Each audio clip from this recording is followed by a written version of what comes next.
Hola, muy buenas tardes. Espero que se encuentren muy bien. Hola, hola maestra, muy buenas noches, tardes, Buenas noches. noches, querido colega. Espero que te encuentres muy bien. Sí, pues vamos a iniciar, voy a dar unas pequeñas recomendaciones y le cedo la palabra, maestra. Muy bien. Ok, pues muy buenas noches a todos los participantes, les damos la bienvenida a nuestra primer clase del quinto módulo correspondiente al diplomado y certificación en psicología forense especializada en violencia sexual y de género, en el cual se abordará el tema de análisis psicológico forense de la violencia de género. Esta es una clase abierta a la cual fueron invitados algunos alumnos de nuestros diplomados y cursos y se está transmitiendo en Facebook. Este, mm, Quienes gusten inscribirse al diplomado o tomar el módulo en su modalidad de curso, aún lo pueden hacer enviando mensaje al número de consultoría para mayor información. Asimismo, les recordamos que los micrófonos se encuentran cerrados y les pedimos de favor a lo largo de esta clase vayan realizando sus preguntas en la sección del chat y quienes nos están viendo en Facebook en la sección de comentarios.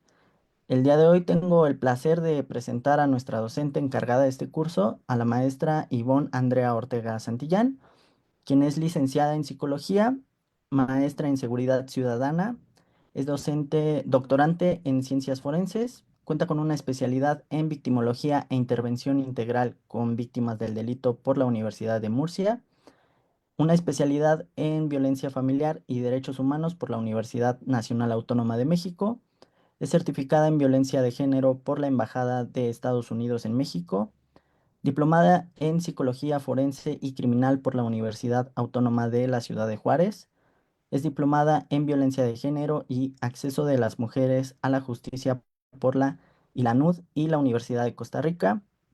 Perita capacitada para la aplicación del dictamen médico psicológico para casos de tortura y o maltrato de Protocolo Estambul. Laboralmente se desempeña a la fecha como psicóloga de la Fiscalía Especializada en Atención a Mujeres Víctimas del Delito por Razones de Género. Fue perita de la Comisión Interdisciplinaria del Tribunal Especializado en Violencia de Género del Poder Judicial del Estado. Cuenta con una experiencia docente de más de 20 años en diversas instituciones educativas y ha actuado como capacitadora en los temas de victimología, peritaje psicológico en el sistema de justicia acusatorio, protocolo médico psicológico para casos de tortura y malos tratos y en violencia de género en fiscalías y procuradurías de los estados de Baja California, Sonora, Chihuahua, Jalisco y Aguascalientes. Además, es parte de nuestras docentes aquí en consultoría desde ya hace algunos años. Y bueno, maestra, le doy la bienvenida y le cedo la pantalla y el micrófono. Muchas gracias. Muchas gracias, querido Samuel. Como siempre, un gusto de compartir con ustedes estos espacios. Veo algunos nombres conocidos y me da mucho gusto, pues, que se hayan dado el tiempo de ingresar a esta clase abierta. Ojalá que quienes no están dentro del diplomado eh, vean esta posibilidad de ingresar en este espacio formativo. Bueno, pues yo con mucho gusto, como les comentaba Samuel, ya en otros espacios he tenido la oportunidad de compartir estos temas que desde mi formación, Carol igualmente, desde mi formación profesional y desde la experiencia laboral que he tenido a lo largo ya de 24 años, como perita en psicología y como docente, pues en estos temas no deja uno de aprender. No podemos decir en ningún momento que lo sabemos todo o que podemos concentrar todo el conocimiento menos en estos temas que realmente resultan todavía muy novedosos para algunas personas, donde todavía se aprecian resistencias muy fuertes. Lo estamos viendo, lo vimos hoy con una noticia que dio la vuelta al mundo, ¿verdad? En cuanto a, vamos, cómo existe todavía un tema de impunidad hacia personas, figuras públicas que han en su momento sido señalados como agresores y que esta parte pues también implica toda una necesidad de hacer estos ejercicios de reflexión para fines pues obviamente de potenciar este conocimiento y de cuestionarnos, porque la verdad no está únicamente en los libros, sino en el día a día que pues vemos a través de las noticias, a través de las redes sociales, que ojo, pues no hay que creérnoslo todo, eso es algo que también me consta, pero estoy clara que son temas de los que no podemos abstraernos, menos quienes trabajamos desde el tema de las víctimas, desde los escenarios en los cuales se suscita la violencia. Y pues nada, aquí el día de hoy les voy a platicar un poco de estos contextos en los que, bueno, se hace obviamente eco de la necesidad de emplear la perspectiva de género para visibilizar justamente lo que es la violencia de género. Justamente ese es el título de nuestra clase del día de hoy, conceptos básicos de la violencia de género. Vamos a abordar vamos a hacer una introducción muy breve, 1 hora y media realmente se me va a ir como agua. Este, por razones, pues obviamente de tiempo, tal vez no podamos darle la palabra a todas las personas, pero pueden anotar en el chat sus comentarios y de igual manera yo les voy a dejar mi correo electrónico por si alguien tiene alguna duda o pregunta. A veces tardo en contestar, pero estaré pendiente de sus mensajes. ¿Sí? Entonces, les platico rápidamente. Vamos a ver un poco del contexto en el cual se desarrolla la violencia de género. No podríamos irnos directamente a los tipos y modalidades, que es el tema de nuestra segunda clase, sin antes abordar un poco el encuadre en el cual se lleva a cabo esta naturaleza muy específica de violencia. Voy a partir pues de conceptos muy elementales, probablemente haya personas, me queda claro que aquí hay personas que son ya expertas en el tema, pero pues atendiendo a que hay estudiantes o personas que recién ingresan en estos tópicos, pues creo que es muy válido el mostrar un panorama desde cero, ¿no? Bueno, les comparto la pantalla de la presentación que para el día de hoy les tengo preparada y en la cual pues voy a ir incluyendo diferentes tópicos. Perdón, aquí se quedó Chihuahua, Chihuahua, una disculpa, iba hasta a poner el logo de consultoría, pero se me fue. Bueno, les platico, hablar de violencia de género implica que previamente tengamos nociones sobre lo que implica el género, lo que implican las construcciones de la violencia y la manera en la que ésta se ejecuta, atendiendo también a un marco contextual que va desde lo jurídico, desde lo psicológico. Yo he escuchado colegas que luego asumen que el trabajar con perspectiva de género es algo subjetivo, ¿no? Científicamente hablando, cuando en realidad la misma definición que ustedes ven aquí en la pantalla nos da cuenta de una realidad completamente distinta.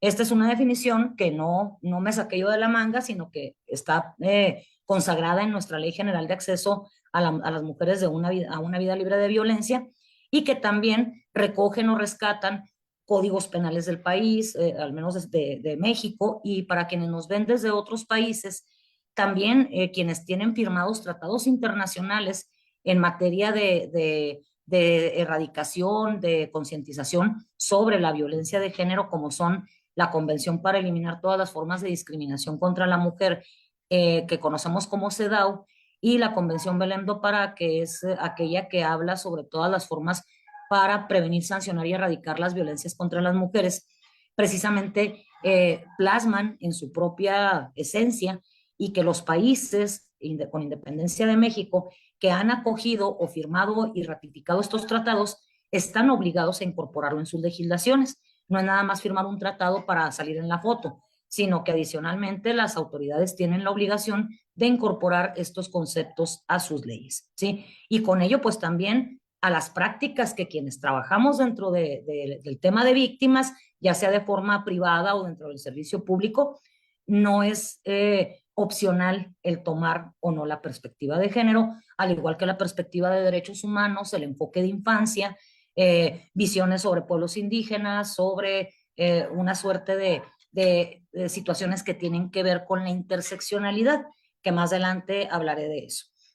Bien, entonces, al hablar, como les digo, de perspectiva de género, entendemos que se trata de una visión que va en tres dimensiones: la científica, la analítica y la política. Como se podrán dar cuenta, esto nos incluye a quienes somos criminólogas, psicólogos, médicas, es decir, personas de cualquier especialidad en la cual la ciencia pues es parte de su desarrollo, inclusive oficios o técnicas o prácticas que eventualmente impliquen la necesidad de incorporar la perspectiva de género.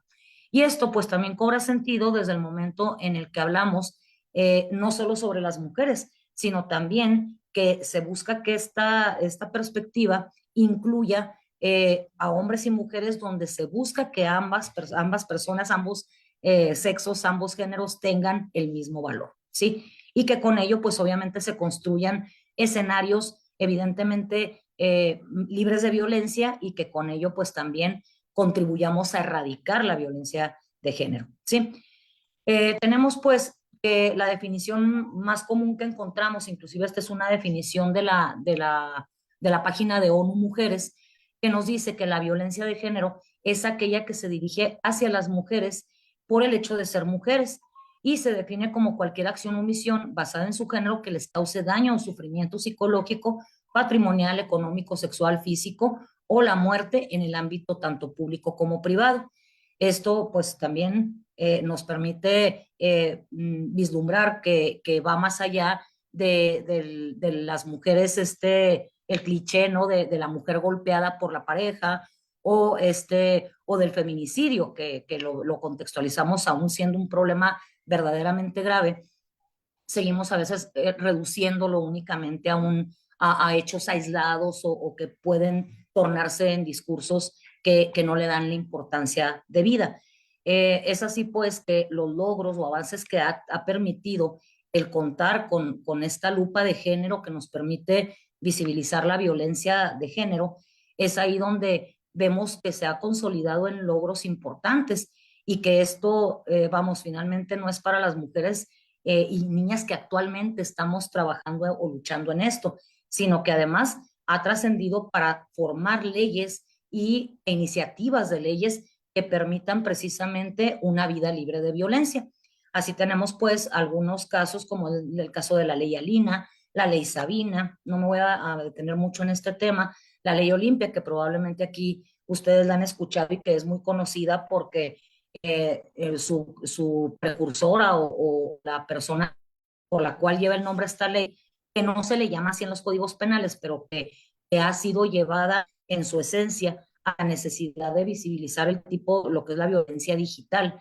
Es obra de esta mujer de nombre Olimpia Coronel, quien se ha convertido en activista a partir de que ella fue víctima precisamente de esta forma de violencia, que la cual no se encontraba tipificada como tal, y en donde ella, luego de ser estigmatizada por la comunidad en la que vivía, de ser criminalizada, de ser revictimizada por las autoridades, finalmente, y estando con la autoestima por los suelos y ya en una situación verdaderamente alarmante en cuanto a su propia seguridad, es que ingresa al activismo y con este ejercicio pues logra darle voz a esta ley, ¿no? Actualmente, como les digo, se desempeña como activista y justamente ha trabajado muy de cerca estos temas, ¿no? La ley Malena, que probablemente también la han escuchado, es un caso relativamente reciente, da cuenta de los ataques con ácido, que antes creíamos nada más es en Medio Oriente, ¿no? Y que han cobrado también importancia relevante, ya que también en México, en Latinoamérica, hemos sabido de este tipo de casos. Y es gracias a ello que la violencia ácida se ha también considerado como una forma de violencia feminicida, ¿sí? Se ha equiparado a la tentativa de feminicidio. Aquí voy a hacer un comercial. Aquí en consultoría el día de mañana, si mal no recuerdo, Samuel, me corrige si me equivoco, pero el día de mañana inicia un curso, creo que 6, 5 sesiones con la doctora Adriana Flores, quien es una colega que se desempeña en la Benemérita Universidad de Oaxaca, que va a dar un curso. Yo voy a estar aquí también, con ella, acompañándola como oyente, como estudiante. Y realmente es imperdible el trabajo que Adriana ha hecho, porque ella en Oaxaca justamente ha trabajado inclusive ha emitido artículos científicos sobre lo que es la violencia ácida. y la manera en la que se ha trabajado y acompañado a víctimas de este delito, ¿no? Entonces, pues altamente recomendable para quienes se animen a tomar este curso, además de pues estar avalado, realmente es una colega con la que definitivamente me interesa trabajar en estos temas. Ya he participado con ella también en otros espacios y realmente es algo muy, algo que me deja muy satisfecha. Muy bien, estos son algunos ejemplos. Ya a lo largo de mi participación estaré compartiéndoles otros logros que se han visibilizado, como son en el caso de sentencias de corte internacional, cuando lleguemos al módulo, creo que es el tercero, que habla sobre el marco jurídico. Yo no soy abogada, debo decirlo, el tema sí se llama, pero algo que pues me han dejado también este tipo de capacitaciones y cursos es precisamente el contextualizar mi trabajo a un marco jurídico. Es decir, no tengo que saberme el Código Nacional de Procedimientos Penales para entender precisamente cuál es aquí consultoría ya les compartió el cartel el curso de la maestra Reyes, de la doctora Reyes. Y efectivamente, les comentaba que el tema del marco jurídico no se trata de que yo me sepa de memoria los artículos de todas las leyes y de todo lo que converge a mi labor, pero sí aquello que definitivamente tengo la obligación de conocer. Por ejemplo, yo como perita debo saber cuál es el artículo del Código Nacional de Procedimientos Penales que avala mi razón de ser como perita, ¿sí? Y cuáles son pues las acreditaciones que tengo que tener para hacerlo. Tengo que saber también cuál es el marco jurídico que define los tipos y modalidades de violencia. Esto es algo que vamos a ver en ese módulo, no tanto en función de las nociones legales per se o como tal, sino contextualizándolo a la labor que tiene que ver con el tratamiento de la violencia de género y de qué preceptos parte o se origina para poder dar explicación desde el punto de vista científico. Trátese el médico, criminológico, psicológico, de trabajo social, etcétera, ¿no? Bueno, así pues, tenemos que hay palabras que solemos utilizar de una manera indistinta. Es decir, sí, María Antonieta, sin problema. Es un par de palabras que solemos usar como sinónimos, pero no lo son. Sexismo y machismo tienen un origen diferente y hacen alusión precisamente a otro tema que tal vez no nos alcance a ver, pero que tiene que ver con las manifestaciones de discriminación contra las mujeres. Una serie de definiciones o conceptos que nos ayudan a entender mejor de qué manera se manifiesta el sexismo y el machismo. No todo machismo va a degenerar o no todo sexismo va a degenerar en violencia propiamente dicha. Pero aquí lo peligroso es cuando estas nociones vistas interiorizadas en una persona se manifiestan ya a través de actos que generan violencia y violencia que va desde el no aportar pensión alimenticia por fastidiar o por violentar a la madre de los hijos de un deudor hasta aquel hombre que priva de la vida a una mujer, ¿no? Entonces ahí es en donde tenemos cómo el sexismo y machismo va a designar estas actitudes que van a justificar justamente la jerarquización en este trato que recibimos hombres y mujeres en razón de nuestro sexo y cómo la cultura, la religión, los usos y costumbres, las prácticas culturales, nuestros rituales, todo esto también va formando parte de este colectivo imaginario, ¿verdad? Que nos va a precisamente marcar estos roles de género y el deber ser de cada sexo, ¿no? Y como en base a nuestro sexo se designan características particulares que, siendo realistas, pues nos llevan a las mujeres a una posición mucho más desventajosa. Así pues, tenemos que el sexismo y el machismo van a ser esta licencia inconsciente de superioridad que procede del patriarcado. Patriarcado, por su raíz etimológica, significa el poder del padre, el gobierno o el poder del padre, que es precisamente todas estas manifestaciones, es un sistema como tal, un sistema político, un sistema religioso, un sistema cultural que ha prevalecido por años, por miles de años, y que no por el hecho de que tenga tantos años sobre el planeta, o bueno, en la conciencia de los seres humanos, no por ello es más justificable su existencia. Sin embargo, pues ha sido este silenciamiento, esta opresión que a lo largo de los siglos y que tiene influencias políticas, como les digo, sociales, culturales, religiosas, sigue prevaleciendo a través de muchas manifestaciones y que tal vez sería el germen, como le llaman algunos sociólogos, ¿no? El germen de esa semilla que lleva a la violencia, ¿sí? Es decir, el origen como tal. ¿Cuándo empieza a manifestarse el machismo y el sexismo? Algo que no les expliqué rápidamente, les digo. La diferencia tal vez entre sexismo y machismo es que el machismo es inconsciente y el sexismo es consciente. ¿A qué me refiero yo con esto? Por ejemplo, el machismo es tal vez ya la creencia cierta y completa de que una mujer es inferior por el hecho de ser mujer, ¿sí? En tanto, el sexismo es consciente, se ejerce e inclusive adquiere formas muy sutiles de manifestarse. Por ejemplo, cuando decimos que a la mujer no se le toca ni con el pétalo de una rosa, ¿sí? O manifestaciones como la caballerosidad, que no es más que también, digo, una cosa es educación y otra es caballerosidad. Entonces, son conceptos que a lo largo del tiempo han ido incorporándose en nuestro diario vivir, en nuestra vida cotidiana, y que las vemos como algo normal o algo correcto. Sin embargo, el romper también con estos esquemas no implica que nos volvamos unos barbajanes y barbajanas todas, sino el poder aprender a distinguir cuando estas expresiones pueden generar situaciones de desigualdad, ¿no? Recuerdo, por ejemplo, se me ocurre un ejemplo muy simple de sexismo, ¿no? Hace muchos años, en una de las primeras intervenciones públicas que hice con motivo de mi trabajo, recuerdo que al terminar pues se acercaron algunas personas conocidas a saludarme y a felicitarme y se acercó una persona que pues fungía un liderazgo dentro de cierta institución y me dijo una expresión que nunca se me va a olvidar. Me dice, ay, aparte de bonita, inteligente.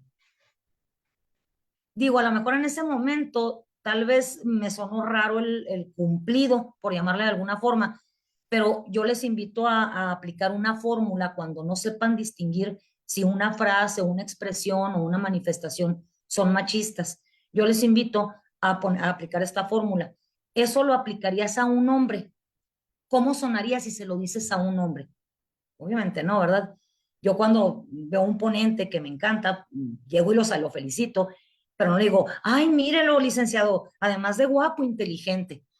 Yo no le diría algo así, ¿sí me explico? Entonces, este tipo de fórmulas funcionan para poder identificar esa parte. De igual manera, tenemos aquí algo muy elemental. ¿Cuándo se empieza a manifestar el machismo y el sexismo? Pues bueno, precisamente a través de las diversas expresiones que van de la mano con nuestro aprendizaje y nuestro desarrollo. Los juegos y juguetes, y aquí para muestra un botón, de hecho, estas próximas diapositivas que van a ver realmente son imágenes. Voy a detenerme muy poco para poder alcanzar a ver todo el material, pero precisamente busco con esto el que con imágenes podamos apreciar mejor esta construcción que se va formando sobre los roles de género que a la larga generan una jerarquización y finalmente, y casi la mayoría de las veces, van a derivar en violencia, ¿ok? Tenemos aquí pues que los juegos y los juguetes pues son lo sabemos, sobre todo quienes somos personas psicólogas, pedagogas, antropólogas, o sea, casi que cualquier ciencia social. Sabemos que el juego y el juguete representan para los niños y niñas el primer acercamiento al mundo a través del juego, ¿sí? Esto no es algo nuevo, esto desde los anales de la historia, ¿no? Desde que vivíamos en las cavernas, ya había vestigios del juego y el juguete. Y esto también pues va forjando una idea de lo que es el deber ser, ¿sí? Entonces no nos sorprenda ver que a una niña que desde el primer momento que puede tomar una muñeca y se la pones en las manos, va a llegar el momento en que se crea y se pueda percibir que está lista para la maternidad o el matrimonio, o más bien a la maternidad, ¿no? Es decir, se nos va forjando esa idea y luego se confunde con el instinto. No es que las mujeres son mejores, son más buenas para la crianza y para el cuidado.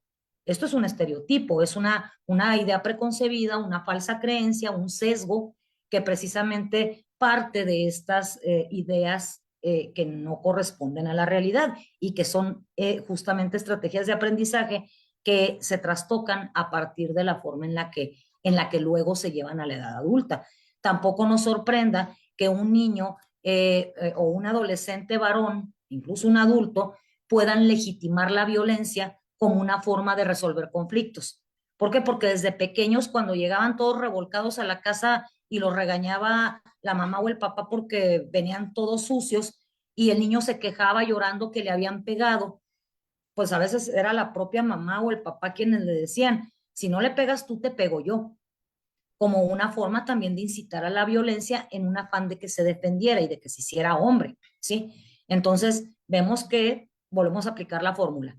¿Aplicaría esta forma de expresar la inconformidad, de resolver un conflicto igual en una niña que en un niño?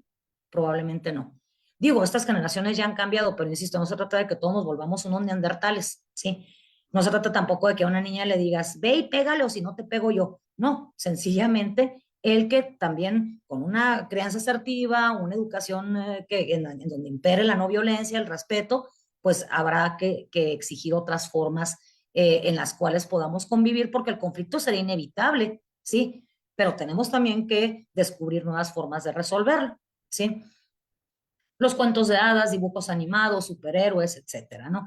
Que esto pues es algo que hasta yo, que puedo ser la más veterana en este espacio, a mí me tocó, ¿sí? Y vamos desde las princesas de Disney, desde los personajes de videojuegos, de los cómics, etcétera, nos van forjando también una idea que va muy de la mano con el aprendizaje social y que nos permite también, o que más bien nos condiciona a una forma de actuar.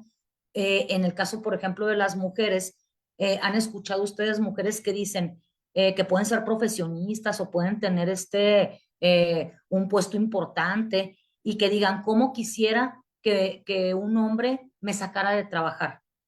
¿Sí? Y a veces puede decirse en broma, pero a veces puede ser una verdad encubierta, ¿no? Una verdad maquillada de broma, porque desde siempre pues nos han educado que nosotras debemos ser rescatadas, ¿sí? Y que no podemos lidiar con el conflicto como lidia un hombre, ¿sí? Entonces es ahí donde precisamente siguen perpetuándose estos estereotipos.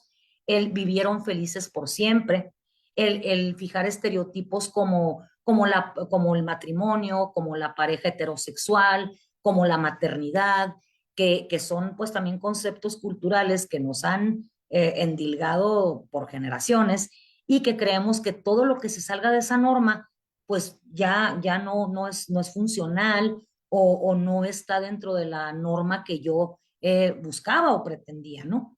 Los ritos y rituales que también dentro de toda sociedad existen manifestaciones que, como les digo, parten de muchas influencias o agentes socializadores y que, como les decía ahorita, desde el matrimonio, desde, por ejemplo, aquí pongo el ejemplo de los 15 años, ¿no? Que ahorita, pues, tal vez ya las nuevas generaciones no sepan que la fiesta de 15 años originalmente no era lo que conocemos como ahora.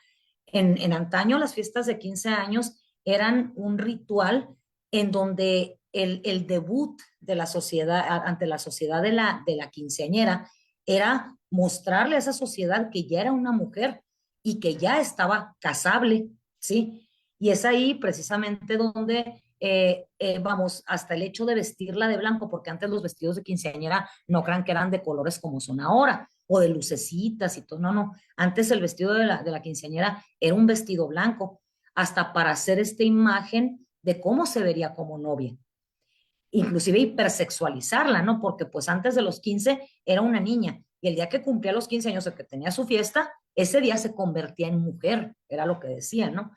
Entonces, puede sonar exagerado lo que les estoy diciendo, pero era una realidad. A las fiestas de 15 años no iban los amiguitos y amiguitas de la secundaria de la niña, no, o del adolescente. Eran hombres casaderos, viudos, divorciados, hombres en edad de merecer, como le llamaban, ¿no? Y que ahí el papá era el que elegía quién podía ser un buen partido para su hija. Era casi una subasta, a ponérselas así, ¿sí? Las despedidas de soltera, el estigmas, por ejemplo, como el uso de aretes, los rituales religiosos, la forma en la que se configuran las religiones o las congregaciones religiosas, sea de la religión que sea. Por ejemplo, aquí hay una imagen de un bar mitzvah, que es una celebración judía, y que es así como algo, híjole, quisiera decir que es un símil, pero como no conozco a fondo la cultura judía, no me atrevería a decirlo. Pero lo que sí sé es que este ritual del bar mitzvah es una suerte de ingreso del joven, del adolescente, a la hombría, a la etapa en la que se convierte en hombre. Y este ritual tradicionalmente ha sido para varones. Ya las facciones más modernas o más, sí, más modernizadas o más actualizadas o más liberales del judaísmo ya incluyen a las niñas, pero tampoco es algo que se vea como una regla. El cristianismo también dentro de sus múltiples vertientes admite mujeres, pero si nos vamos a la forma pues más común que conocemos del cristianismo, que es la Iglesia Católica, pues en este sector la realidad de las cosas es que las mujeres no pueden aspirar a más allá de ser una madre superiora. No podrán aspirar jamás a ser una cardenala o una papa, una papisa, ¿sí? Otro ejemplo, una foto muy dramática, esta siempre la dejo hasta el final, una mutilación genital. Sí, esta es una imagen real de una mutilación genital femenina en Egipto. Egipto es un país como muchos de África que profesa la religión musulmana y que incluso hagan de cuenta que el Corán es la constitución, ¿sí? O sea, tienen sus políticas y sus reglas muy íntimamente ligadas con la religión. Es así entonces que a lo largo de muchos años se ha practicado la mutilación genital femenina a las niñas que están pues desde muy pequeñas hasta la adolescencia y por motivos religiosos porque se considera que es incorrecto, que es pecaminoso el sentir placer. Entonces, se practican este tipo de hechos, de actos tan denigrantes y tan violentadores de derechos humanos, que en algún momento Egipto intentó firmar todos los tratados internacionales de derechos humanos para ser un país de primer mundo, porque aunque tenemos un concepto de Egipto como esta cuna de las antiguas civilizaciones que tanto aportaron a la humanidad, pues la realidad de las cosas es que Egipto es un país con muchas carencias y con mucha pobreza y con muchas situaciones que pues no se le tiene nada que envidiar. Y una de estas manifestaciones, pues precisamente es este acto, lo que es la infibulación o mutilación genital. Resulta que este país, a partir de que intenta incorporar tratados de derechos humanos para ser un país de primer mundo, sigue practicando la mutilación. Esto fue hace 20 años, una cosa así. Entonces, obviamente cuando tú firmas un tratado de derechos humanos, hay un comité que te está vigilando desde la ONU. Hay visitas, hay todo esto pues para de verdad supervisar que se esté cumpliendo. Entonces, se entera la ONU que siguen muriendo muchas niñas en función de esta práctica, porque se hacía en aldeas con instrumentos, navajas oxidadas por personas completamente inexpertas y salvajes en esta práctica, y muchas niñas o morían desangradas o morían a causa de infecciones. Entonces, al ver esta alta tasa de mortalidad infantil femenina, es ahí donde entra la ONU y le pide una explicación, ¿verdad?, al presidente de Egipto, y señala que pues es una práctica que tienen estos salvajes, casi les dice así. Entonces le exigen que implemente una política para que desaparezca esta mortalidad infantil. ¿Y saben qué hizo el muy listo? Y lo digo con toda la ironía, ¿eh? Empezó bueno, prohibió que la infibulación se hiciera en las aldeas. Y les dijo a la población, ahora todos a los hospitales. En hospitales se va a hacer la intervención, así como si fuera la circuncisión, hagan de cuenta, ¿sí? Y empiezan a hacer esta práctica, pues sí, las niñas ya no se morían.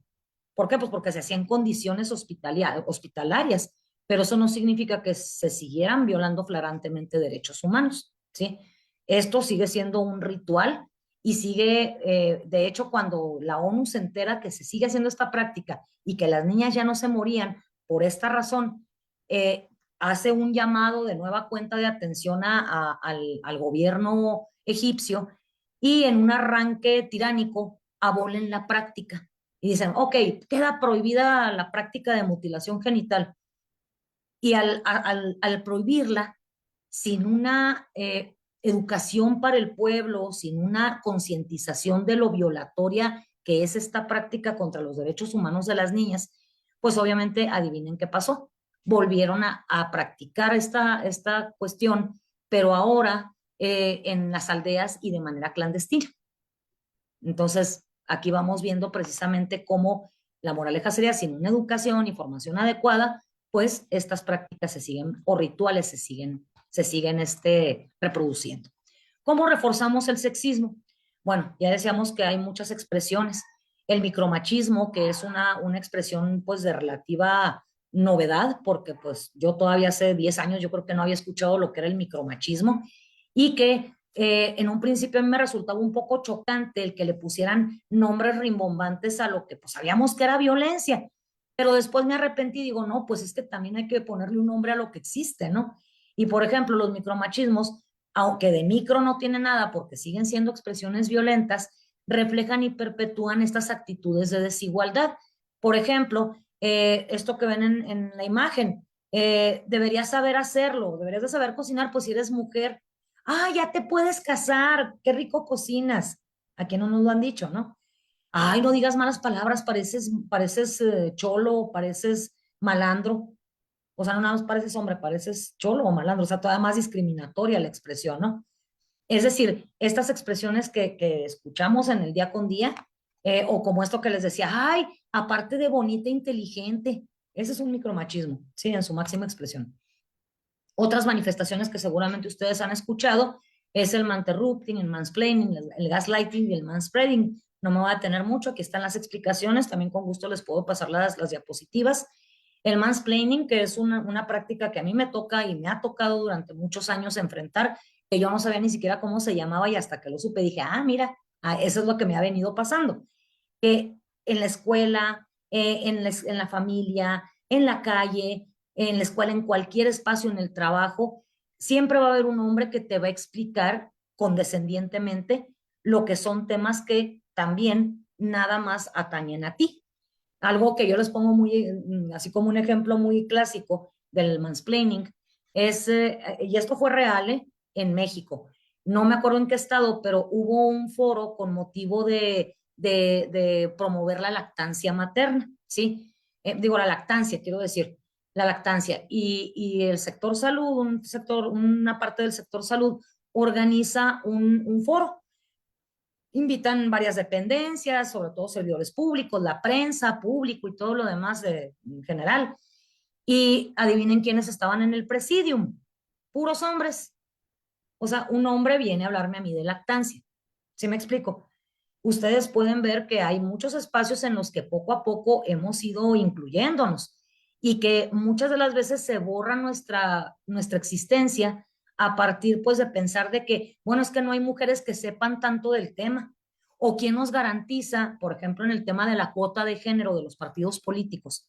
Ok, mitad y mitad hombres y mujeres, pero eso no garantiza que todas las mujeres sepan. Pues tal vez no, pero hasta que no les des la oportunidad vamos a saberlo. Y mientras no permitas a una mujer ir a la escuela o que se eduque o que se forme o que se capacite, pues difícilmente va a poder acceder a esos espacios públicos, ¿no? Entonces aquí es en donde cobra sentido este tema, ¿no? Esta diapositiva se me coló, pero es precisamente sobre una plática que fui recientemente a impartir en el Hospital Infantil del Estado, sobre precisamente el origen del 8M. Y algunas de las diapositivas que mostraba, entre ellas esta, era la forma en la que se sigue perpetuando esta violencia en todos los sectores. Esta es una infografía de la página del Museo Memoria y Tolerancia que habla precisamente de la violencia contra las mujeres migrantes y cómo vemos que estas mujeres que cruzan el país entero, inclusive tal vez vienen de Centroamérica y atraviesan más de 2 o 3 o 4 países, en ese camino se van a topar con múltiples manifestaciones de riesgo de violencia, inclusive de la propia muerte, ¿no? De la violencia feminicida. Hay una cifra que habla precisamente, una estadística que habla de que 7 de cada 10 mujeres en situación de movilidad, migrantes, son abusadas sexualmente, es decir, estamos hablando de que es una cifra exorbitante, ¿no? Estas mujeres que suelen ser abusadas sexualmente. Y 9 de cada 10 son víctimas de acoso o hostigamiento sexual. Y hay una práctica que esta sí la escuché yo por parte de una autoridad de migración que señaló que en un foro que era un problema alarmante, es que las mujeres migrantes al momento de salir pues, obviamente al trayecto, al destino que buscan alcanzar, que es Estados Unidos, uno de los primeros consejos que les dan es que se apliquen la inyección anticonceptiva. Esto con la finalidad de que, pues si las van a violar, al menos no quedar embarazadas. Fíjense, ¿saben cómo le llaman a esa inyección? La inyección anti-México. Es lamentable, ¿no? Bien, entonces aquí me voy a pasar algunas diapositivas que nos hablan de cómo el lenguaje también influye, las actitudes diferenciadas cuando se trata de niños y niñas, volviendo al lenguaje, el tema de hablar precisamente de cómo incluimos en el propio lenguaje claro que cuando tratamos de ser inclusivas o inclusivos, a veces hay gente que dice, ¿y por qué repiten? Pues digan niños, niños es para todos, son niñas y niños, van incluidas las niñas. Pues no, porque lo que yo no nombro, pues asumo que no existe. Entonces, cuando yo no nombro lo que existe, estoy justamente fomentando la desigualdad. Habrá gente que todavía le resulte chocante utilizar el lenguaje incluyente. ¿Y saben dónde lo pueden ver muy bien? En figuras públicas. Digo, a todo el mundo se nos escapa, tampoco nacimos aprendiendo lenguaje incluyente, pero lo que sí es cierto es que a partir de los aprendizajes y de que vemos la necesidad de incorporar esto en el lenguaje, pues cada vez vemos que se vuelve más frecuente, ¿no? Y antes hasta éramos motivo de burla por usar un lenguaje incluyente, ¿no? Este, dice aquí Rosario, compartirán el enlace para ver nuevamente la sesión. No sé, Samuel, no sé si quisieras dar respuesta a esa pregunta.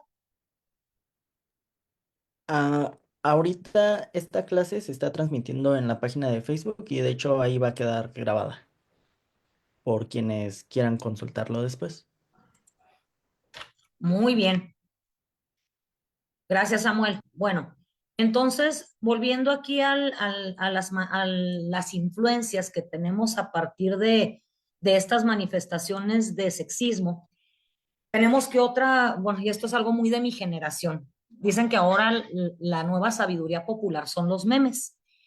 Pero pues los memes no dejan de ser también esta parte, vamos, que expresa lo que también el imaginario colectivo piensa, ¿no? En su mayoría, que no siempre pues son las ideas más correctas, más adecuadas o más políticamente ciertas, ¿verdad? Pero lo que es real es que durante siglos los refranes representaban esta sabiduría popular y vean cómo también a partir del lenguaje de los refranes, porque finalmente el lenguaje son símbolos, ¿sí? Y esto también hace alusión a lo que ustedes ven aquí, como los refranes, las frases que decían, como el que escucha refranes, no, los refranes son, espérenme, ¿cómo era? Los dichos de los viejitos son, perdón, se me escapó si alguien se lo sabe aquí, escríbalo en el chat, pero algo así que hacía alusión a que estos refranes o pequeñas expresiones eran dichos sabios. ¿Por qué? Pues porque los decían los adultos mayores, ¿no? Eran quienes los expresaban. Entonces, fíjense qué grave resulta cuando los llevamos a un contexto que precisamente fomenta o aplaude la violencia, sobre todo la de género. Y aquí, pues, ¿quién no ha escuchado estas expresiones, no? No me voy a tener mucho, pero pues, ¿quién ha escuchado el de calladita te ves más bonita, no? O que la ropa sucia se lava en casa cuando hablamos de violencia familiar, o cuando dicen a las mujeres ni todo el amor ni todo el dinero, ¿sí? Esto hasta en las canciones lo vemos, ¿sí? Han escuchado aquella canción de Alejandro Fernández que se llama Mátalas, con una sobredosis de ternura. Ah, caray. La canción de Celos de Vicente Fernández, el reggaetón, ¿sí? Es decir, hay aquí muchas expresiones. Para quien preguntaba sobre si este curso va a tener constancia, aquí Samuel les está dando respuesta, ¿sí? Aquí en el chat, por si alguien estaba interesada o interesado, ¿sí? Miren, ya con esta frase cerraría esta diapositiva. Tal vez ustedes han escuchado a, a Schopenhauer o lo han leído, que es un filósofo, un estadista de la época de la Ilustración, según sé, y que pues hizo muchas contribuciones a la economía, al derecho de aquella época, ¿no? A la filosofía. Y Schopenhauer fue aquel célebre filósofo, y lo digo con ironía, que pronunció esta frase, ¿no? La mujer es un animal de cabellos largos e ideas cortas, ¿sí? Es aquí donde te das cuenta, pues precisamente cómo esta visión se siguió perpetuando. Y esto pues tendría sentido al pensar en por qué a las mujeres no se les mandaba a la escuela, ¿sí? Es decir, tenerlas sometidas, oprimidas, pues, porque por ahí me preguntaban en un foro una pregunta que se me hizo súper interesante, que decía, me preguntaba alguien, bueno, ¿y por qué tuvieron que transcurrir tantísimos años para que las mujeres ahora sí tomaran el rumbo de sus vidas? ¿Por qué no lo hacían antes? Bueno, pues justamente porque para empezar no había tal vez los medios, tal vez llegó un momento en el que tuvimos que despertar y las poquitas que alcanzaban a despertar en otras épocas las borraban, las invisibilizaban completamente. Eso también tiene un nombre que se llama historia robada. Por ejemplo, ¿alguien de ustedes sabía que el Wi-Fi lo inventó una mujer? ¿Sí? Pues si yo les pregunto, siempre hago un ejercicio.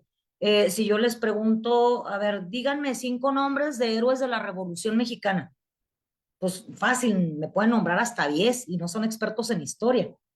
Pero si te pido, nómbrame 5 mujeres ilustres de la Revolución, que no es que no las haya habido. Siempre dicen la Adelita, pues Adelita nada más era una y ni siquiera tenemos la certeza de que sea una leyenda popular o alguien se inventó la figura de la Adelita tratando de simbolizar a todas las mujeres que lucharon en la Revolución Mexicana, ¿no? Entonces, esto es un ejemplo de historia robada, como se le llama, ¿no?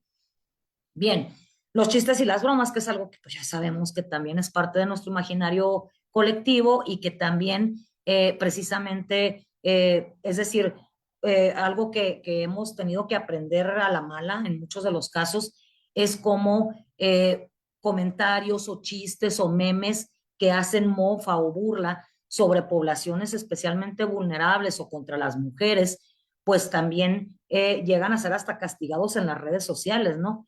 Y que a veces, pues les digo, esto se tiene que aprender a la mala, por lo mismo de que tiende a ser un discurso que puede generar odio, incluso cuando ustedes han reportado alguna publicación en Facebook, seguramente han visto que una de las opciones es lenguaje que incita al odio. Y en este entran precisamente esas expresiones que evidentemente pueden ser muy graciosas, muy chistosas, pero que no dejan de ser violentas, ¿no? En su forma de expresión. El arte, aquí, perdón, al momento de pasar las imágenes se me movió, pero aquí el encabezado es el arte, como a través de el cine, la literatura, la pintura, la escultura, seguimos perpetuando estereotipos. Y en muchos de los casos incluso se exalta, por ejemplo, el valor de la maternidad. Si vemos pintura a lo largo de siglos, por ejemplo, desde la Edad Media, podemos ver que las mujeres tenían un rol muy definido en el arte, ¿sí? Inclusive se decía que los desnudos femeninos eran perfectos, a diferencia de los masculinos, porque el cuerpo del hombre era feo, entonces el de la mujer era bonito y ese pues sí había que enseñarlo, ¿no? Entonces, por ejemplo, en el Renacimiento, que es cuando ya se empieza a usar más este recurso del desnudo, quedaba así como la imagen de la musa o de la modelo únicamente de dos maneras, como esta imagen de la diosa griega, como las pinturas de Botticelli, ¿no? Que era la imagen de la diosa griega, desnuda, sexy o con el parámetro estético de la época, o de virgen, ¿sí? Entonces era como esta dicotomía del bien y el mal, de la carne y el espíritu. No sé si me doy a entender, ¿no? Bien, otro ejemplo, aquí este meme sí me lo robé a la brava de las redes sociales, pero era con esta intención de mostrarles, porque aunque también suele haber mucho clasismo en expresiones que hablan de que todo el reggaetón es machista, yo he sabido que hay hasta reggaetón cristiano, no sé qué tan cierto sea, pero ciertamente no es el género. Podemos tenerlo en cualquier género musical, ¿eh? Y a veces andamos cantando cosas que ni nos imaginamos lo violento que resulta, ¿no? Digo, una canción que todo el mundo conocemos, la de Ingrata, ¿no? De Café Tacuba, que como incluso ellos la autocensuraron en sus conciertos, pues por precisamente hacer una apología del feminicidio. Otro ejemplo, los medios de comunicación, cómo van forjando también este lenguaje violento a partir, incluso fíjense, para quienes no se les interesa el tema, hay un montón de cursos, inclusive en la Suprema Corte hay un curso que toca el tema de el periodismo y la comunicación con perspectiva de género. Y es un curso muy cortito. También hay uno de manejo adecuado de redes sociales y que también toca el tema de cómo precisamente redactar notas periodísticas justo con perspectiva de género. Porque si ustedes ven estas frases o enunciados que tienen en la pantalla, pueden darse cuenta que hasta parecen como de chiste o de broma o de pasquina amarillista, ¿no? Pero en realidad son encabezados reales, que sí me tocó ver a mí, y de la manera en la cual se estigmatiza el papel de las mujeres o el rol de víctimas o con el pretexto de que se está dando una información periodística objetiva, se descuidan mucho las formas de expresarlo. Por ejemplo, en vez de decir en una pesquisa de una jovencita que estaba ausente, en vez de decir es encontrada con un buen estado de salud o ya se le notificó a sus familiares, ya fue entregada al DIF o con su familia, inmediatamente el estigma, ¿no? Andaba con el novio, ¿verdad? Entonces ahí es en donde este lenguaje pues resulta violento y fomenta o incita también al odio, ¿sí? Por ejemplo, esta frase yo se la escuchó a un maestro que tuve en la maestría. No fue propiamente un encabezado periodístico, pero él decía que la figura del sicario era el hijo de la mujer que trabajaba en maquiladora. Ustedes saben que el fenómeno de la maquiladora pues inicia de forma más fuerte en Ciudad Juárez. Y también pues la delincuencia organizada que no nació propiamente en Ciudad Juárez, ¿verdad? Pero que sí tomó un lugar geográfico muy específico. Para mi maestro era algo así como una analogía muy divertida para él, el señalar que el sicario pues era hijo de esa mujer que se había atrevido a dejar el hogar para trabajar fuera de la casa, ¿no? Aquí es en donde vemos precisamente estas expresiones tan misóginas que pues no hacen más que justamente criminalizar a las mujeres, que es un tema que vamos a abordar en la última sesión, me parece, no me acuerdo en cuál, pero vamos a abordar precisamente cuál es el origen de toda esta dinámica, ¿sí? La publicidad, estos son anuncios viejos, pero que probablemente ustedes recuerden, en donde justamente se hace, no es publicidad subliminal, ¿eh? La publicidad subliminal es otro rollo, es donde ni siquiera te das cuenta de lo que estás viendo, y esto es más que evidente, ¿no? No me voy a detener mucho en la explicación, ustedes lo pueden ver con sus propios ojos y ver la cosificación. Si ustedes teclean en Google la frase cosificación sexual, se van a encontrar todas estas imágenes que ven. Estos collages yo los hice precisamente usando este algoritmo de cosificación sexual, que son justamente anuncios, gráficos, infografías, inclusive hasta fotografías como tal, tomadas con una cámara improvisada, de manera improvisada, y donde justo se pone de manifiesto esta cosificación, ¿sí? Es decir, la mujer es un mero ornato.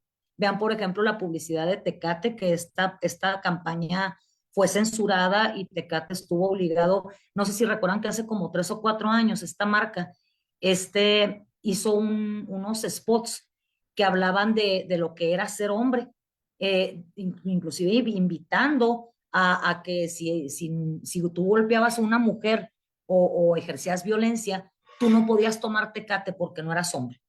Ahí les encargo la publicidad tan reduccionista, pero bueno. Al menos lo hicieron, pero en el afán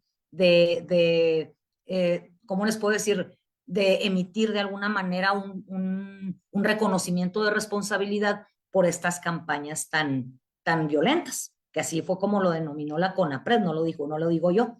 Pueden por ahí investigar cuál fue la sanción que recibió la marca cervecera por parte de la Comisión Nacional para Prevenir la Discriminación, la CONAPRED, que les digo, sí tuvieron que ser retiradas estas campañas y adicionalmente resarcir el daño con publicidades que hablarán de lo contrario, ¿sí?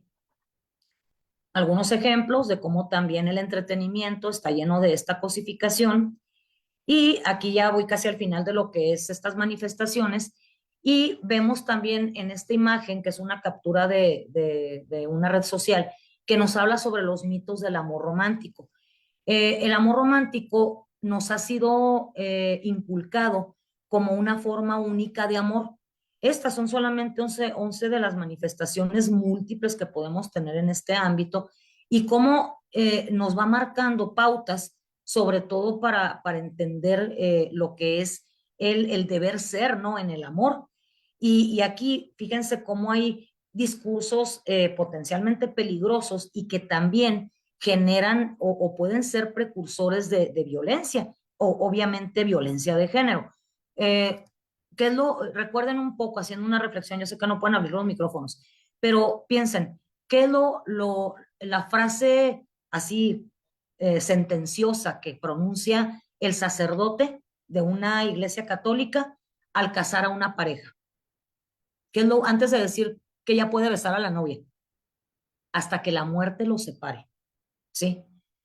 La frase tal vez a muchas personas nos pudo haber en algún momento sonado romántica, pero si la traspolamos a una cuestión de violencia, tal vez eso nos explique o nos dé un poco de luz para entender por qué muchas mujeres no dejaron a una pareja violenta por haber hecho un juramento ante Dios de que iban a estar a su lado hasta que la muerte los separara.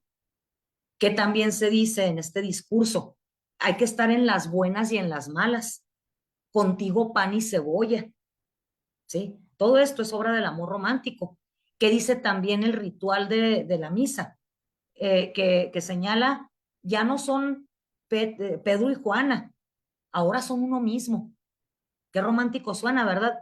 Pero fíjense qué manera tan elegante de perder la identidad, o qué manera tan romántica de señalarte que ahora tú ya no eres Pedro, no eres Juana, ahora eres parte de él, tú ya no eres tú, ¿sí?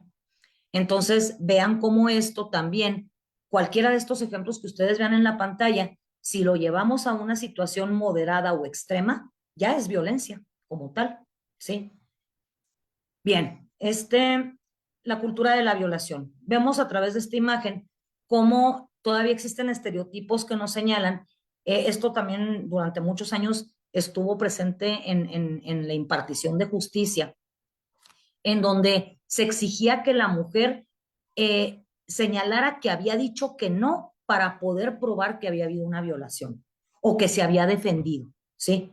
Porque si no, pues asumimos que dijo que sí o que lo disfrutó, ¿sí? Entonces, ahí es en donde han cambiado muchas visiones, en donde nos damos cuenta que no debemos investigar un delito de índole sexual en función de la conducta de la víctima, que andaba borracha, que iba sola, que hacía a esa hora de la noche, que por qué traía esa ropa, en vez de cuestionarnos por qué el agresor la violó, ¿sí?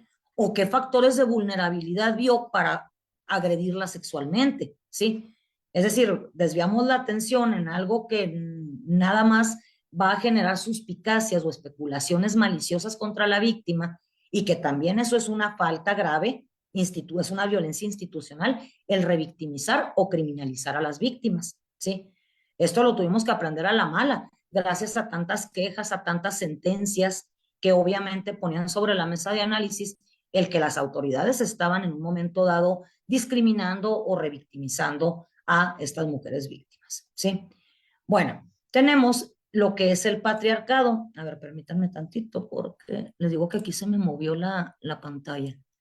Bien, a ver, aquí tenemos unas imágenes de lo que es o una idea de lo que se le suele denominar como patriarcado. Ahorita les platicaba yo un poco. El patriarcado una ideología, es un sistema que se ha reproducido durante siglos en nuestra sociedad y que da cuenta precisamente de un sistema que está dominado por la figura paterna, por eso se llama patriarcado, pater, padre, y arqué, poder o sistema o dominio, ¿sí? Y es aquí donde justamente esta definición nos permite entender cómo el orden social se mantiene por las instituciones que a su vez pues van a tener una influencia económica, cultural, religiosa, política, en donde el papel subordinado lo van a llevar las mujeres, en tanto quien lleva el poder pues es el hombre. Y algo que me gusta mucho de esto, creo que es un texto de Alda Facio, una abogada feminista costarricense, que menciona que por mucho poder que tengan las mujeres poderosas como las reinas y primeras ministras, jamás se van a beneficiar del machismo o del patriarcado como lo hacen los hombres, ¿sí? Tenemos adicionalmente que en muchos de los casos, dice Karen, es un sacramento para los católicos, si no lo eres, no lo entiendes. Pues yo fui católica mucho tiempo y sí entiendo esa parte, ¿eh? La verdad es de que con independencia de que tengo un símbolo para la religión católica, el matrimonio, ciertamente es algo con lo que yo trabajo todos los días, ¿eh? Y no tengo que ser católica para entender que es una práctica o son expresiones culturales que van aparejadas también a la violencia, ¿sí? Nada menos no hace mucho me tocó atender a una víctima que señalaba que ella no se separaba porque pensaba que era pecado, hasta que no fue a terapia y le dijeron que pues era su vida y la de sus hijos, el bienestar de sus hijos. Entonces, no podemos cerrarle los ojos a que, es decir, no vamos a volverlas ateas o a volverlas apóstatas o herejes contra la iglesia, ¿no? Sencillamente que aprendan a visibilizar de dónde viene esta situación de opresión o de dominio, sino pues de qué sirve que el empoderamiento esté ahí si en ese tránsito yo no fomento la autonomía, la autodeterminación y la conciencia de la víctima, que esa es la definición de empoderamiento, ¿ok? Asimismo, el patriarcado obliga a las mujeres que detentan el poder, es decir, eso lo vimos hoy en una noticia muy conocida, que ahorita anda corriendo mucho en redes. Eh, las mujeres, como les comento, dentro del patriarcado, suelen apoyar a hombres violentos, ¿sí? Y esto también tiene su razón de ser, porque luego dicen, mira, y siendo mujer lo apoya. Oye, pues es que las mujeres tampoco somos de otro planeta, ¿verdad?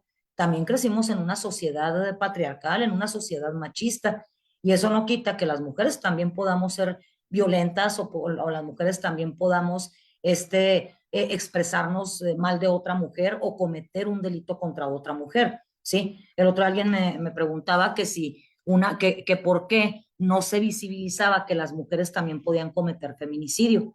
Y sí, sí lo pueden cometer. De hecho, aquí hemos tenido varios casos que se han sentenciado con penas muy altas a mujeres que han cometido feminicidio. Claro que el juez tiene que juzgar también con perspectiva de género, pero, y aquí para muestra un botón, el caso de Clara Tapia, no sé si lo han escuchado, una mujer que en el Estado de México era víctima de una gran cantidad de violencias por parte de su pareja y que la pareja incluso había sustraído o secuestrado a una de las hijas, las violentaba sexualmente, mató a una de ellas, tengo entendido, y todo este tema cuando Clara va y reporta la desaparición de su hija, inmediatamente dicen, ah, pues usted sabía y es cómplice y órale, a la cárcel, ¿sí? Hasta que hubo esta concientización de que, espérate, es que ella también era víctima. O sea, ¿qué más castigo que el hecho de que su hija fue asesinada por su propio agresor? Entonces, también el juzgar con perspectiva de género, que es una de las temáticas, hay un tema que a mí me encanta, que tuve una oportunidad maravillosa en enero de participar en un foro de capacitación para peritas y peritos del Consejo de la Judicatura Federal. El programa estuvo en la página de la Suprema Corte y la verdad es una gran medalla que yo me llevo y les comparto con mucho orgullo. y me tocó exponer el tema de criminalización de las mujeres. Justo cuando lleguemos a la parte de este tema del protocolo para juzgar con perspectiva de género, evidentemente yo no les voy a hablar de juzgamiento ni les voy a hablar de temas jurídicos así como tal, sino de la forma en la que deben tratarse o considerarse situaciones que implican violencia cuando las mujeres son víctimas como cuando son agresoras también, porque hay toda una historia atrás que no pretende justificar, pero que precisamente el propio marco jurídico marca, perdón, plasma o señala que debe también considerarse el contexto. Y eso no lo digo yo, lo dice el protocolo como tal, ¿sí? Bien, otra cuestión, cuando las mujeres buscan el poder para, a ver, espérenme, tengo que salirme de aquí tantito. Es que les digo que no sé en qué momento se movió esto, estaba muy bien. Señala aquí que cuando las mujeres buscan el poder para utilizarlo en beneficio de otras mujeres, llegan a ser estigmatizadas. ¿Por qué? Porque luego les dicen, es que es una feminista, pero en un plan, en una connotación peyorativa, es decir, como que se inhiben situaciones que puedan generar sororidad y eso también a la larga impacta en nuestra propia armonía o el tejer redes, ¿sí me explico? La palabra sororidad ha sido muy mal empleada o muy mal interpretada, porque el ser sorora no significa que todas las mujeres me quieran, me las quiera y me quieran y que a todas las mujeres quiero y admiro. No, o sea, la sororidad es simplemente no atacar a otra mujer, pues por el hecho de ser mujer, porque el patriarcado ha sido una de sus armas favoritas, divide y vencerás, ¿sí? Es decir, en la medida en la que tenga yo a las mujeres divididas, en esa misma medida van a estar divididas y con ello yo voy a poder hacer lo que quiera a mi antojo con ellas. Esto es algo que yo veo todos los días, con mujeres que luego señalan, y esto tal vez quienes trabajan con violencia de género lo han visto, con violencia familiar, estas mujeres que luego te dicen, al principio pues todo era dulzura porque no nos separábamos en todo el día. Él quería que yo estuviera con él siempre. Y lo que parece romántico, volvemos al amor romántico, lo que parece romántico de pronto se trastoca y se vuelve una pesadilla. ¿Por qué? Porque ese afán de estar juntos todo el día y de no separarse terminó siendo una forma de aislarla de su familia, de sus amigas. He escuchado frases de víctimas que dicen, él no me dejaba ver a mis amigas, pero no que me lo prohibiera. Me decía, es que tus amigas te tienen envidia, tus amigas son malas, ve cómo te tratan, ve cómo te critican. Y digo, pues también entre mujeres y entre amigas nos criticamos y nos hacemos bromas, pero dentro de esta misma hipnosis que provoca, hipotéticamente hablando, ¿no? Provoca este amor romántico, pues te vas con la idea de que lo que te dice tu pareja es la verdad absoluta, ¿no? Entonces es ahí donde precisamente entra este tema, ¿no? Ok, ya para ir cerrando esta parte, voy a hablar ahora justamente ya en un tema más práctico de lo que es precisamente desglosar el término de la violencia de género. Tenemos que la definición más aceptada de violencia es la que nos brinda la Organización Mundial de la Salud. De hecho, esta definición nos la vamos a encontrar en textos de grandes personajes como Fátima Sensi, Enrique Cheburúa, autores y autoras que voy a ir compartiéndoles a lo largo de este curso y voy a pasarles también los materiales en una liga concluyendo mi participación, ya cuando concluya el curso en sí. Y como les comento, grandes personajes de la psicología forense y de la victimología llevan o traen consigo esta definición, que aquí yo se las dividí para efectos de comprenderla así como que por bloques, ¿no? La violencia se entiende que es el uso deliberado, es decir, voluntario. No hay violencia sin querer, ¿eh?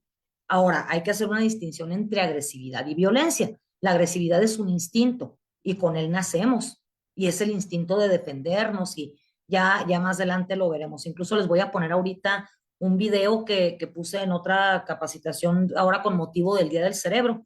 Ahorita se las voy a compartir. Es así pues que tenemos que es el uso deliberado voluntario de la fuerza física o el poder, ya sea en grado de amenaza o efectivo, contra uno mismo, otra persona, un grupo o una comunidad, que cause o pueda causar lesiones, muerte, daño psicológico, trastornos del desarrollo o privaciones.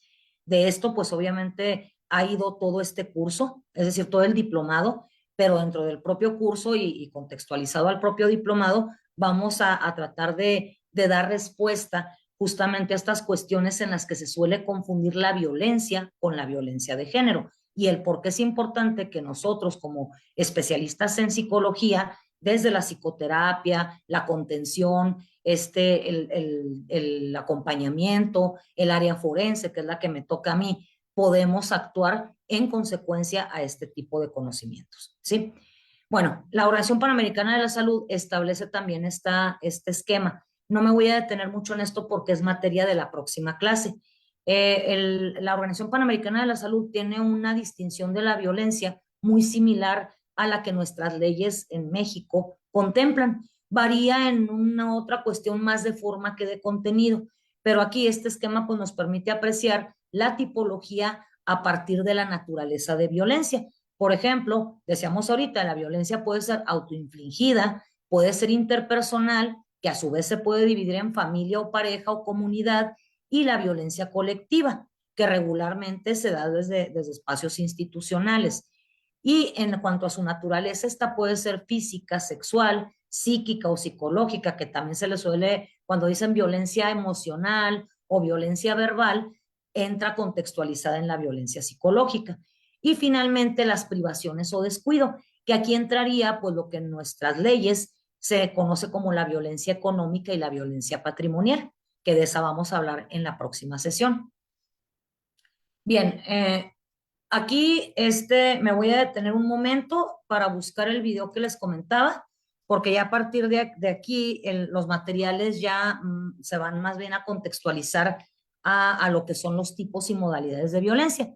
Igual como voy a estar yo acompañándoles a lo largo de estas sesiones, la sesión próxima, que es cuando, Samuel, creo que el jueves, ¿verdad? No estoy muy segura. El viernes, maestra. El viernes, muchas gracias. Bien, la próxima sesión que va a ser el viernes, es probable que no nos alcance la hora y media para ver todo el contexto de los tipos y modalidades de violencia. Justamente estoy ahorita, ya estoy por concluir una academia policial, una academia de formación de policías en activo, justamente sobre violencia, perspectiva de género aplicado a victimología. Y esta clase, fíjense, es de 3 horas, o sea, es el doble de esta. Y ya llevo dos clases de 3 horas cada una viendo ese tema. Digo, es un grupo muy participativo, pero igual, digo, pretendo que no me lleve tanto. Sin embargo, tipos y modalidades es un tema muy amplio. Por lo mismo es que, voy a tratar de acotarlo lo más posible a un esquema en el que podamos entender precisamente la forma en la que se ejecuta la violencia y el contexto en el que se da, que finalmente pues son los tipos y modalidades, para poder hacer este cruce de los diferentes casos de violencia, que me gustaría mucho más adelante escucharles durante el transcurso de nuestra capacitación, sobre casos específicos. Por ejemplo, si alguien me dice, oiga, yo tengo un caso de tal. Pues mira, ya estamos hablando de estos tipos de violencia contextualizado en estas modalidades, ¿no? ¿Qué va a generar? Pues afectaciones de este tipo y de este otro, pero también hay un enfoque psicosocial que nos habla que las afectaciones van más allá del daño psicológico que puedo diagnosticar en un DCM o en una CIE-11. O sea, no lo demerito, yo lo uso, pero que me quedo muy corta si nada más hablo de un diagnóstico. También tengo que ver de qué manera le impactó a la familia, si perdió el trabajo, si tuvo que gastar o tuvo que pedir prestado para poder transportarse a poner la denuncia o cambiarse de casa porque el agresor vivía cerca, o en unos casos que me han tocado muy dramáticos, que inclusive piden asilo político a otro país.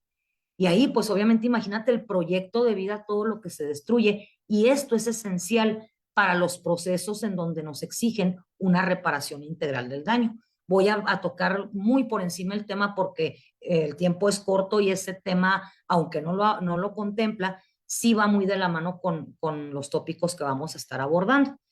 Yo a partir de aquí, nada más me faltaría ponerles el video, que es muy corto, Denme nada más un minuto en lo que aquí lo localizo en la memoria y en un momento regreso aquí con ustedes. Denme un segundo, por favor.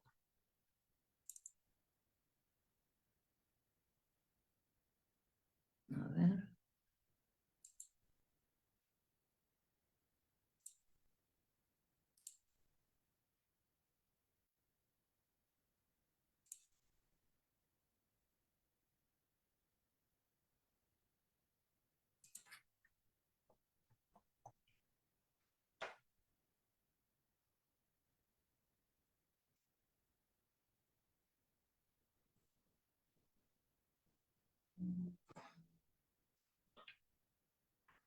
Gracias, María.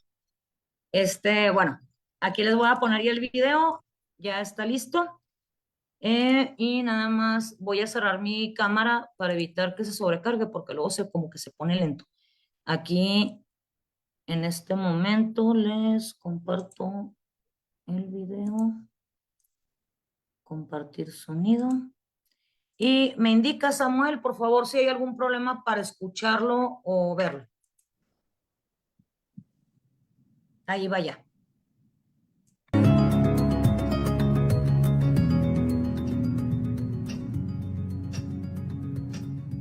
We need to take a statement so we can establish what happened on Saturday night. What time did you get back to David's flat? What time? I don't know. Can you give us an estimate?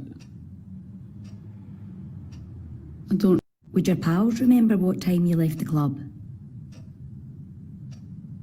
He seemed nice.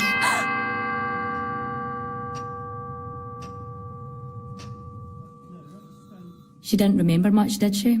I know. And now we've got to waste more time on a daft lecture.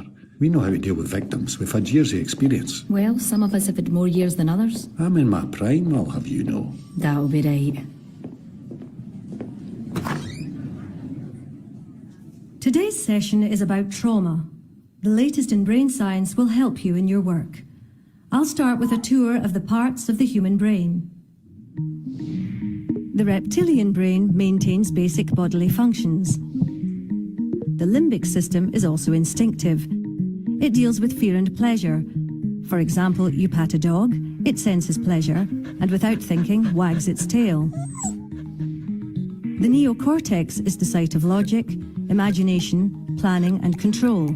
It's more sophisticated, but because it's conscious, it's slower than the older parts of the brain. The amygdala is a key part of the limbic system. It has one job: to sense danger and set off the alarm. When it's a matter of survival, the primitive parts of the brain override the conscious part. There are three possible survival responses: fight, flight, or the one that people don't think of, freeze. When the alarm goes off, blood and oxygen are diverted to muscles, adrenaline floods the body, and all systems that are not crucial to survival are switched off. Normally, the job of the hippocampus is to file memories so you can retrieve them later. But in times of danger, it stops filing memories, which makes it harder to gather evidence later on. Instead, the hippocampus switches to pumping cortisol. What's useful about cortisol is it stops us feeling pain, so we can focus on survival. Can anyone give me an example? A farming accident where a man carried his own arm for a mile without feeling any pain? Yes, excellent example. It is an evolutionary safety mechanism which is fast and instinctive. In essence, it's our body's very clever way of protecting us. To recap, an example of the three parts of the brain working together. You're standing at a bar. Your reptilian brain is keeping your heart beating. You're enjoying the pleasure of a nice pint with your limbic system. You're using your neocortex to work out if there's time for another before the last train. What could happen to make the amygdala kick in? What if this happened? The way you'd respond would depend not on your logical brain, but on your instinctive brain. Being glassed in a bar would be a traumatic experience. Who can give me another example of an event that can cause trauma? War? Rape? A car crash? Good, yes. Trauma occurs when a person is overwhelmed by something beyond their control. The survival brain takes over the rational brain. It can lead to post-traumatic stress disorder, PTSD, with symptoms that last at least a month. Vicarious or secondary trauma is something you may experience if you deal with incidents such as rape or sudden death, or think of Lockerbie, Dunblane. You're not superheroes. Having a brain makes you all vulnerable to secondary trauma. It's important to understand that when trauma occurs again and again, it can become complex PTSD, such as in domestic abuse or child sexual abuse. The alarm system in the brain becomes jammed. Memories are stuck in the limbic system, so a trigger can set off the alarm. The trigger could be anything: a colour, a smell, a sound, a sensation. Now, the indicators of trauma. What should you be looking out for? Depression. Crying a lot? Yes, that's one response. And at the other end of the spectrum, total numbness. Nightmares. Flashbacks. Stress. Good, yes. And they may feel sick. Also, shame, feelings of guilt, inability to enjoy sex, social isolation, triggers. People often feel overwhelmed by the symptoms of trauma. This can lead to using alcohol or other drugs to block out memories, or self-harm, or dissociation when a person's mind detaches from reality. Indicators can be specific to the type of trauma. Say, dental problems, when someone who was orally abused avoids going to the dentist. A victim of abuse might bond strongly to her abuser. This is known as traumatic bonding, or Stockholm Syndrome. And jumbled up memory, when a person's normal recording of memories doesn't work. Can you recall any times you've seen that symptom? What time? I don't know. A traumatized person may not seem like her usual self, or may be hypervigilant, on edge, or being startled by everyday things. Everyone is different. You never know what impact trauma will have. Symptoms can change from day to day. So what does all this mean, in practice, in your job? A traumatized person's brain is protecting them, but that normal human response of self-protection can get in the way of evidence gathering. The US military has developed new trauma-informed interviewing techniques that you can use to work around this. Research shows that if someone seems vacant, they could be distracted by their traumatic memories. Try to ground them by asking a simple, non-patronizing question such as, "Are you thirsty? Do you want a glass of water?"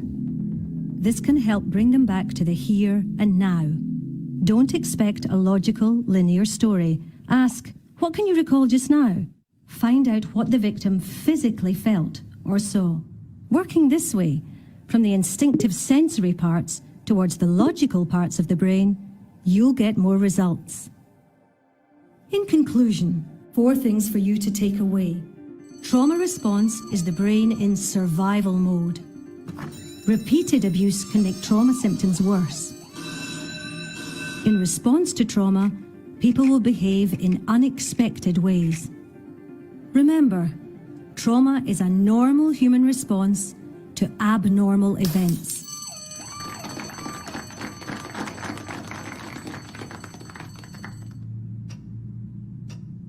We know that you've gone through a really painful experience, but we need to take a statement to understand what happened on Saturday night.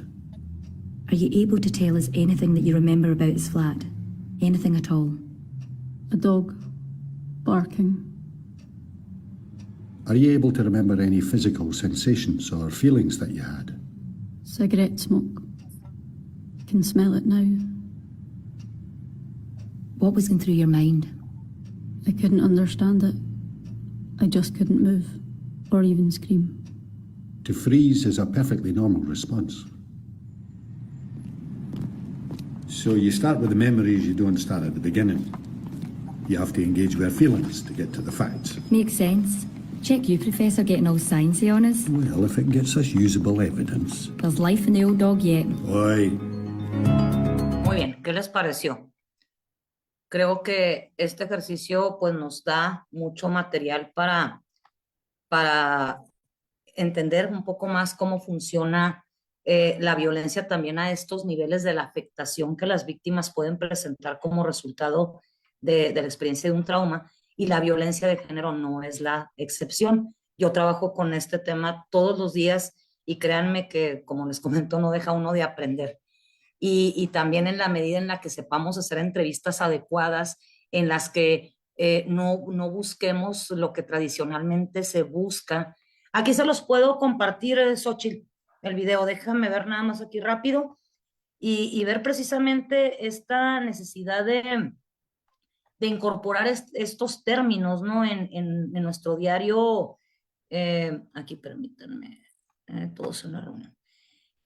Incorporar esto en nuestras prácticas diarias, ¿no? Ya sea desde la terapia o desde el acompañamiento, etcétera. Aquí inmediatamente se los comparto. Nada más traten de descargarlo rápido, porque pues ya yéndonos ya no va a ser fácil recuperarlo. Aquí ya se está cargando. No sé si tengan alguna pregunta, duda, comentario.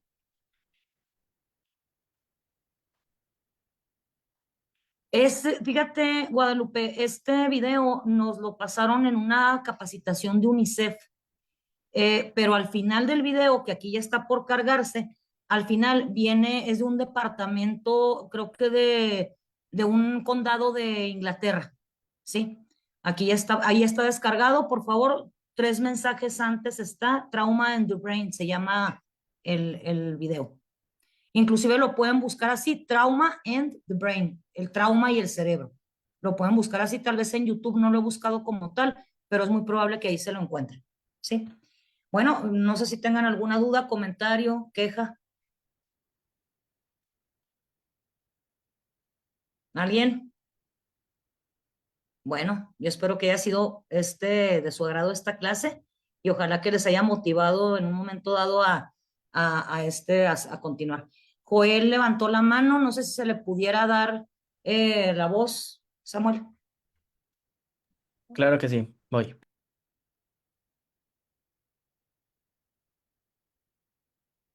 Gracias, Carol. Muchas gracias. Solo para Joel. comentar este excelente video, profesora, yo tuve la oportunidad y de hecho sí nos hace falta mucha práctica en relación a las entrevistas realizadas a menores. Yo tuve la oportunidad de realizar una entrevista a una niña menor de edad por violación y no, la verdad es que fue un caos total porque yo como adulto y siendo hombre, la niña se me cerró. Bueno, es la experiencia que yo tuve, pero sí necesitamos de muchas técnicas de entrevista para saber aterrizar. Yo creo que ese video fue muy bueno. Bueno, hay que analizarlo mejor para poder realizar y tener mejores técnicas de entrevista, que es lo que nos hace falta a todos. Bueno, yo lo digo también como abogado. En ese entonces lo hice como policía de investigación y sí, la verdad es muy complicado. Es muy complicado, pero sí, de antemano también le agradezco ahora sí que la aportación, la experiencia y pues, por mi parte sería todo. Muchas gracias, maestra. Gracias por tu comentario, Joel. Un gusto que sea útil para estos ámbitos.